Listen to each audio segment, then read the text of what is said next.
Welcome to the channel, folks. So today's video is going to be covering the water pump replacement on this LG washer.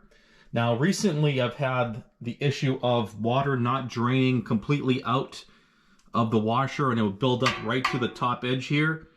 Now the reason for that is if it doesn't drain and it sounds like there's something running and rotating and it sounds all kind of like loose and rattling, most likely it's the water pump impeller that has broken loose and is not functioning no longer. So I've had this happen to me before, and this is the water pump replacement I have here. Now the one I have in the machine right now that broke lasted exactly 2 years.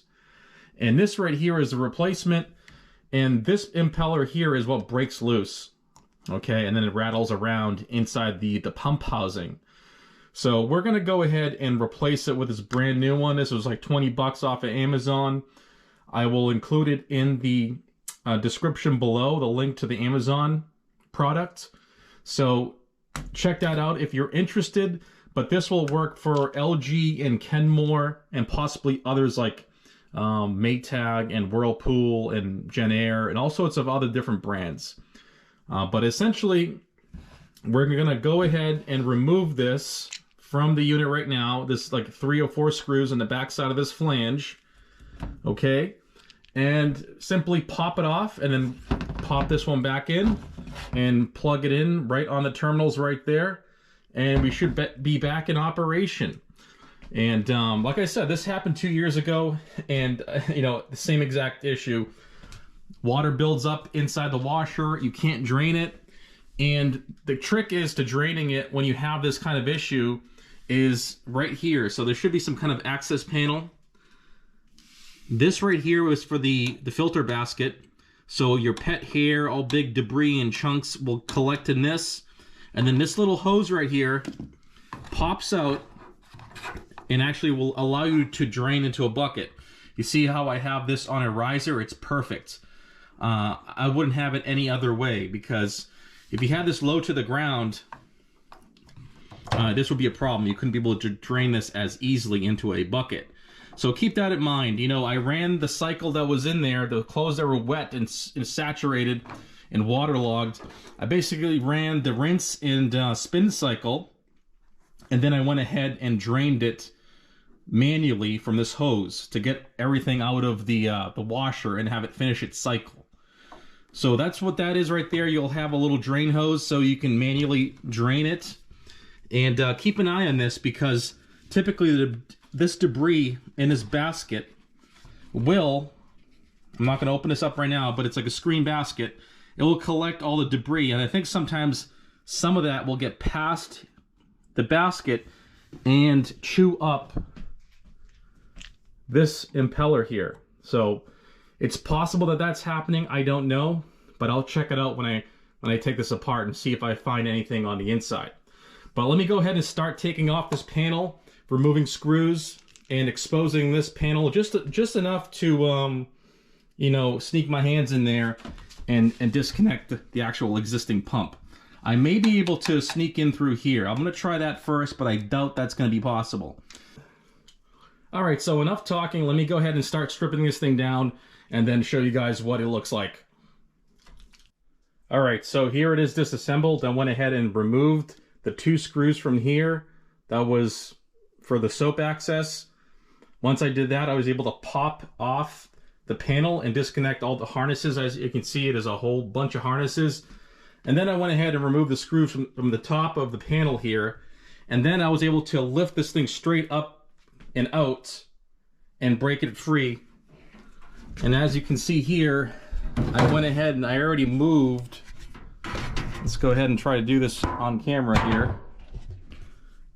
Okay, so here is, if you can see, let me turn the light up. That's as far as it goes. But anyways, there is the pump housing. And right there underneath that white shroud is the water pump itself. So I'm going to go ahead now and remove those screws, disconnect the terminals there. Yes, and by the way, you want to disconnect the washer before you try any of this. So please disconnect your power to the washer, unplug it from the wall, and then now you can go ahead and unplug these electrical connections and replace it with the new pump. So I'm going to go ahead and do that, and then I'll show you the next step. All right, guys, so here is the broken pump. The impeller completely came off, and I'm not sure exactly what happened because it doesn't look like there's any loose pieces. There's just a lot of play in this shaft. This brass shaft here. There's like an O-ring on the shaft. There's an O-ring on the face of this, on the inside there, if you guys can see that. But it does not want to snap back into place. I tried pushing this thing back on, and it's just all wobbly. I think this thing kind of, I don't know, maybe had too much run out and too much wobble, and eventually this thing kind of like got chewed up sitting inside the housing. Actually, you know something? Look at these, look at the blades on the impeller. There's two chips in it. In this one here, there's a chip there, a chip there, but then this one here is solid. It has a full corner. Okay, if you look at the new one, it's all full corners on the impeller fins. So yep, something definitely got clogged in here and chipped the actual impeller blades, and then that's what screwed this whole thing up. All right, so that makes sense. All right, so I'm gonna have to keep an eye on stuff that gets in there, I guess. That's kind of good to know. But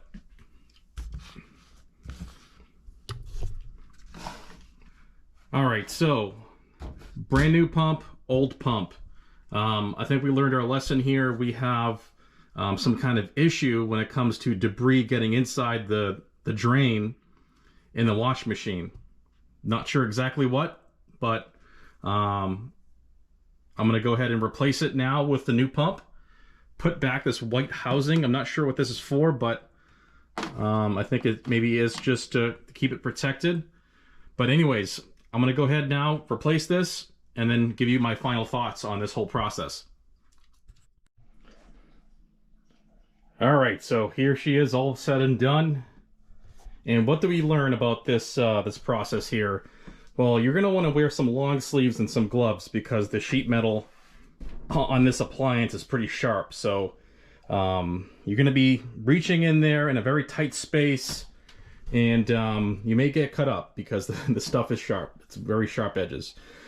But that being what it is, she's all buttoned up. And I just wanted to show you the basket. As you can see, I already cleaned this out. This thing was full. When it first got, you know, clogged and didn't drain, this thing was like packed to the brim with dog hair. I have a black-haired German Shepherd, and he fills this thing up quickly. So that there would also prevent it from draining. And, you know, if you have a very slow drain rate, you know, anything in this basket essentially is going to cause it to not drain. So I'm going to keep an eye on this more frequently, and hopefully this doesn't happen. The water pump just completely eating shit and chipping the blade on the impeller. So, but that's it, guys. I mean, it was a simple install. You know, tight space, but I was able to, you know, remove those 3 screws on the flange on the back side here, and just remove that pump and put the new one in. It was simple as that. But this here is going to be the wrap up on this. Really simple install. Don't be discouraged. It's usually easier than you think. So I'm going to post a link to the pump down below. If you have any questions or comments, please place them right down below as well. And I want to thank you guys for watching, and I'll see you on the next one.